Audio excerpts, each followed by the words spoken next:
হ্যাঁ বেবি বলো। কোথায় আছো তুমি? কেন, এই তো বাড়িতে। আমি তোমাকে একদম বিশ্বাস করি না। তুমি মাথায় চামচ দিয়ে একটা ফটো পাঠাও আমাকে। চামচ? চামচ মাথায় দিয়ে কে ফটো তোলে? তোমাকে পাঠাতে বলেছি, পাঠাও। আচ্ছা ঠিক আছে।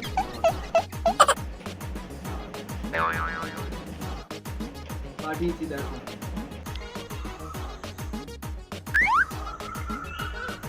এটা তুমি আগে তুলে রেখেছো না? আগে থেকে কেন তুলে রাখবো? আরে মাথায় কি চামচ দিয়ে ফটো তোলে? আমি জানি আজকালকার ছেলেরা খুব চিটিংবাজ হয়।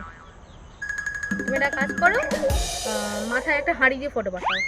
হাড়ি মাথায় নিয়ে কেন আমি ছবি দেবো? পাঠাও। হ্যাঁ পাঠিয়েছি।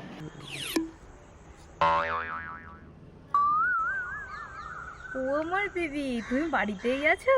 আচ্ছা ঠিক আছে, তুমি বাড়িতেই থাকো, একদম বেরোবে না বাইরে, যখন তখন বৃষ্টি আসছে কিন্তু। ঠিক আছে, চলো বেবি।